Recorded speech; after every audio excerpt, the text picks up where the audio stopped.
So I want to understand content marketing is now become like a huge thing. As you rightly said, a lot of reels need to be created.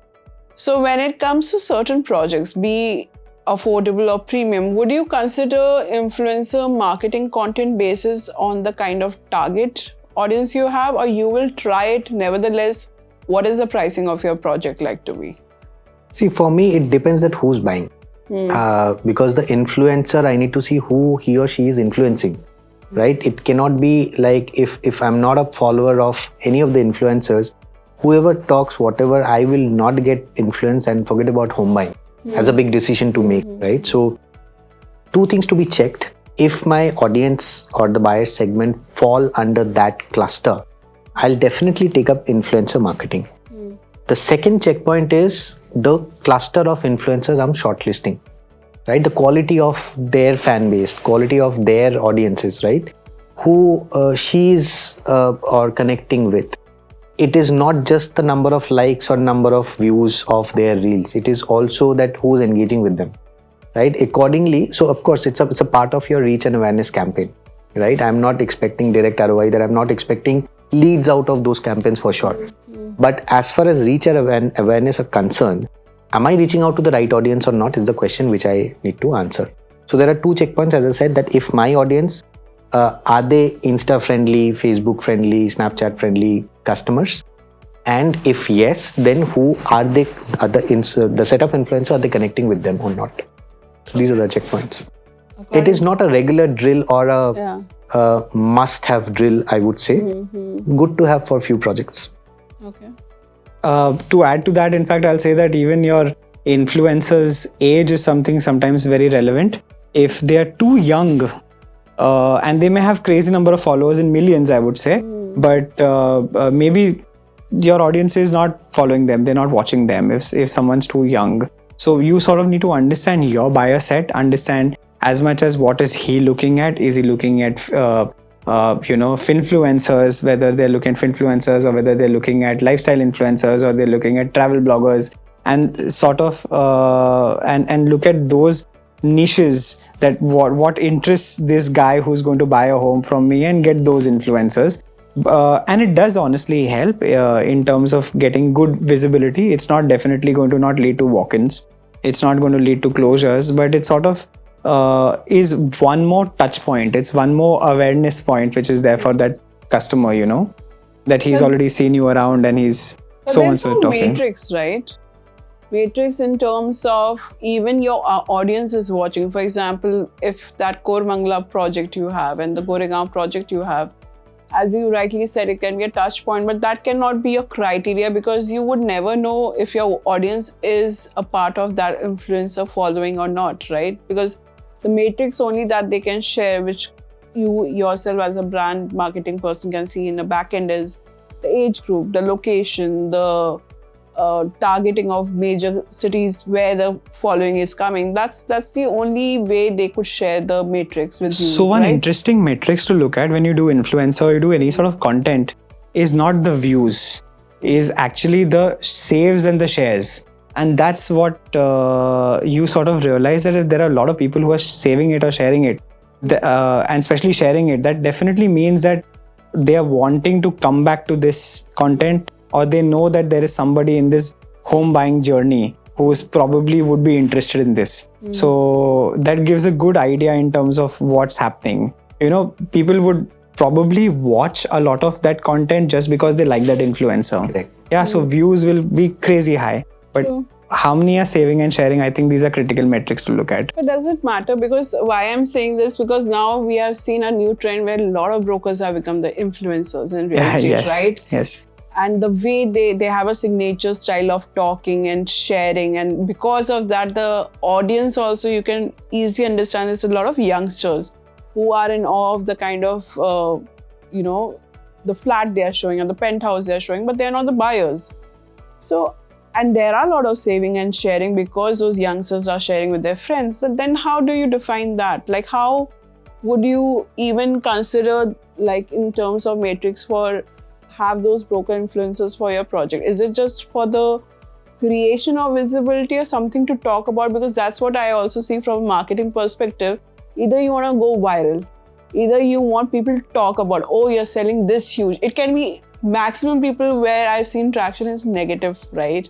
Where the thing is, oh, itne chote ghar ko itne bade mein bech rahe hain, and that becomes the plug point for the brand also. Ki itna negative PR is also good PR. Is it true in real estate also? See, I still consider this is as a maturing part of marketing. It is not matured enough where you can exactly calculate the ROI or exactly evaluate that what all metrics is to be considered, as an evaluation point.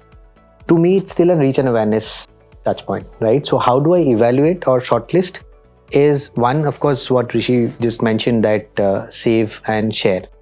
I add another filter that with a similar kind of product or services, right? If it's a high intent buy, it's not just a impulse buy kind of product. I will filter out those impulse buy products, right? So if somebody is doing something for a high-end automobile, or somebody is doing something is a high-end resort, your buyer base will be taking in decisions on these particular products or services as well.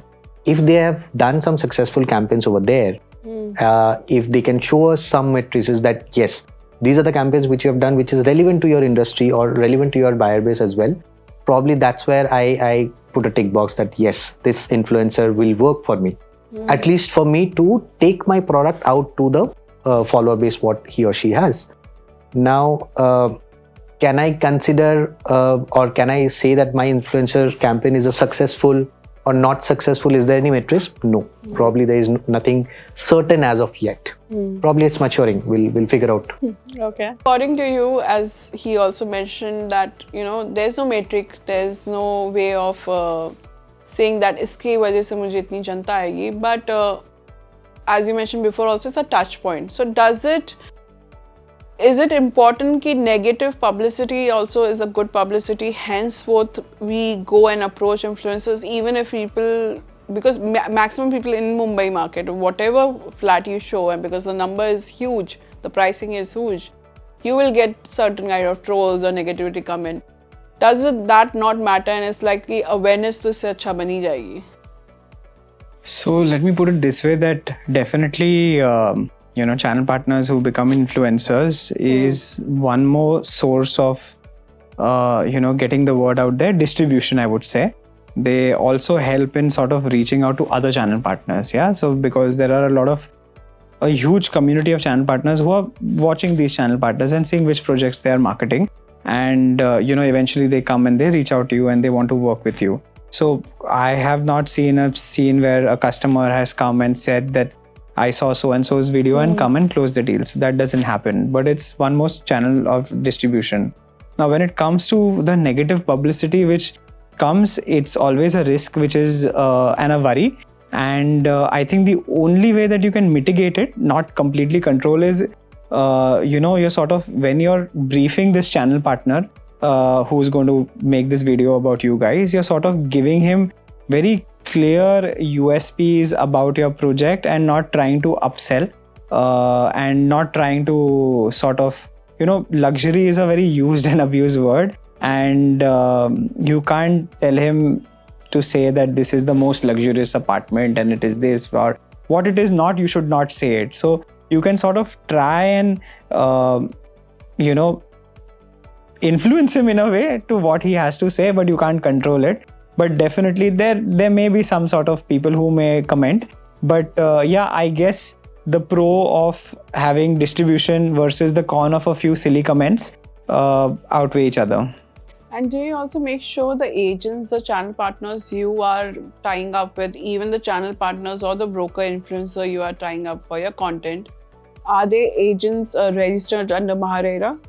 Yes, it's absolutely critical that you work with registered agents, and that is something that the CRM team looks into very seriously to ensure that the people who are wanting to sell these properties for us are RERA registered. And in fact, if they need any help in terms of registration, for some reason that they are probably new guys on the block, or maybe, and especially now when there are examinations which are ongoing. So, and it's only after they finish that exam and once they've crossed it, and then only they can sort of sell your property. So we are out there and available so that we can help you become a channel partner to bring you into the fold. So it is important that a channel partner is registered. Today accountability is at its highest, and you see enough and more cases where a developer committed something but did not give the amenity or said something, and it's you have to take it very seriously. So in Bengaluru market, is the agent having certificate is a mandate? Yes, it is 100% mandate. Payout doesn't happen if you're not registered. Same. So what we ensure that while we have an empanelment process of channel partners, the first checkpoint is RERA certificate. So they need to furnish that certificate, then only we entertain any empanelment with the system. And that's how his leads and all whatever walk-ins or leads, whatever he provides, gets registered in the system. Otherwise, it's a big no. Yeah, that's good. Correct. At the site itself, that registration process has to be completed first. On the other hand, there are existence of super brokers, who tries to consolidate the individuals who might have one lead or wants to have one sell, and then they channelize. But typically, being a developer, we do not get into that, or we yet to help somebody getting registered. But what we do as a developer, that my first checkpoint is your RERA certificate and a valid, documentation, whatever is required for that. Unless and until those are provided, you are not empaneled to do business with us. And that is needed because if these regulations are there in place, and from developer front also, brand also, you need to be strict about it. And being a listed player, we need to abide by certain, compliances over there. So Shriram Properties is known for... Even listed or not listed, I feel that RERA, the kind of policies they have come up with. True. If the brand is also strictly following, it's going to be important for not anyone and everyone becoming a channel partner, right? Absolutely. So coming to the next question, because it's easy to lose respect or confidence than to earn it. So it is very critical that at every point you're sort of ensuring that you are playing as transparent and as honest and as forthcoming as possible. True. Also, my next question is, I'm sure Satanik, you must be aware, when there was I would say dust storm in Maharashtra, the hoardings had flown, and there was a major hoarding which later got to know the advertising agency itself did not have the license to put that kind of hoarding. So when you go for such hoardings to consider in Bengaluru market and micro markets and all, do you make sure those agencies have licenses? See, I'll tell you, being a marketer or being at the client side, it is not practically possible to go ahead and check each and every hoardings license. What we do instead, we go ahead with the trusted players in the market, right? So who has some credibility, or not some, probably the highest level of credibility in the market, and have established and demonstrated that kind of trustworthiness, right? In terms of procuring licenses, do legal businesses, and not randomly erect any of the hoardings and create visibility just for the client's sake. So we choose our partners accordingly, and it's what we sign couple of documents over there that these are the whatever we are taking or we are shortlisting or you are providing as our visibility points. Those are licensed. Those are with proper legal permission and things like that. And that's how we go ahead and choose our vantage points. So. Yeah. No, I understand physically you can't see all the hoardings, but how do you make sure even the person whom you are tying up with has those relevant licenses of those places? Because it's important, because even in dust storm, whatever has come across, that player was in the market quite a while. It's not like it was a newbie. True. So how do you make sure that doesn't happen? Because when it happens, like how we have seen, if there would have been any real estate brand, it would have the people were already very much, of course. It was very tragic what happened. It was a tragic what happened, but if it happens to a brand, then it would have been a very bad situation. So how do you make sure it doesn't happen? So I think it is the awareness honestly came about after this tragedy which is there, and it's unfortunate that something like this has to happen so that malpractices which are happening came about. I would say that, to be honest, it is very, I may be renting space on that hoarding, which is there, but also there is some amount of strong amount of accountability which has to be taken for by the authorities. You know, it's a hoarding. It's 100 feet by 100 feet or 100 feet by 60 feet, and it's right there in people's faces. And and when an authority is there, and such a huge body is there, it is important that they are not allowing such things to happen. That's the sad part of it. You know, as he rightly said, it's not possible to go and check out each and every single hoarding. But what we as consumers of that space can do is just to ensure that, we are sort of, asking them for documentation. And it's sad that it had to come now. But a strong request to the authorities that they need to look into such malpractices. So lastly, I would ask, what would be your advice to the upcoming young real estate marketers who are planning to enter this ever-evolving landscape of real estate? I would say come and venture out. You know, there are a lot of fresh perspective which this sector demands today. Before it gets saturated with the very, very stereotypical marketing campaign, we need influx of fresh blood, fresh mind to come and venture out, be it from a different industry, be it from complete fresh perspective. A lot to do. Fun fact is the second largest employer in India after agriculture. Yeah. So if that sector cannot attract the fresh blood, who else it will be? It is not as rosy, as flowery as maybe with the FMCG sector or any other sector for that matter, but it will become tomorrow. And when it becomes rosy, I'm sure none of the other sectors will be able to compete with this. So that's my why I also came into real estate. I told you, right? So a lot of new things can be done over here. A lot of innovations possible. And it's what we are dealing with is one of the basics. So and it's ever growing kind of product, right? So I welcome each and everybody to venture out in this particular sector, and please put your perspectives. It'll be beneficial for all. Great.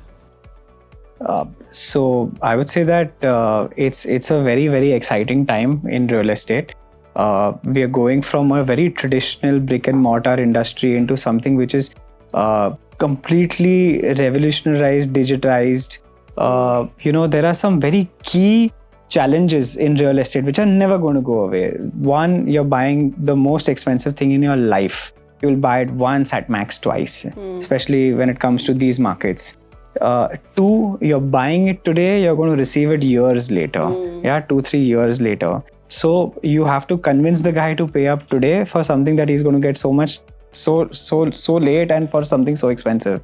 This is never going to go away. So that challenge of trying to convince this guy of what his dream home is now become how is the entire visualization going to be?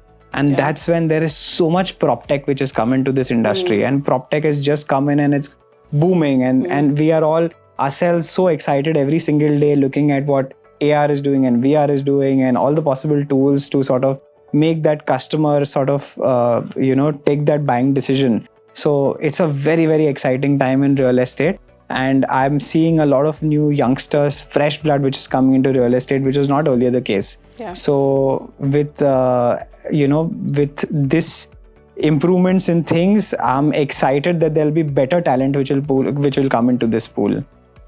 So happy to have as many young fresh minds, and we can do so many new things together. I was saying that if somebody loves challenges and doing something differently and get recognized very quickly on that, this is the sector to be in. You sound like a pitch, na? Like abhi ye pitch I run in any college, people will immediately jump. But it's a good way to. But this is the reality, right? So there's a clutter which needs to be broken. There's fresh perspective which needs to be brought in, and challenges to be sorted out. And a lot of scope of innovation in terms of marketing. There's so much to do. So that's where we feel that we need people. We need fresh mind, fresh blood.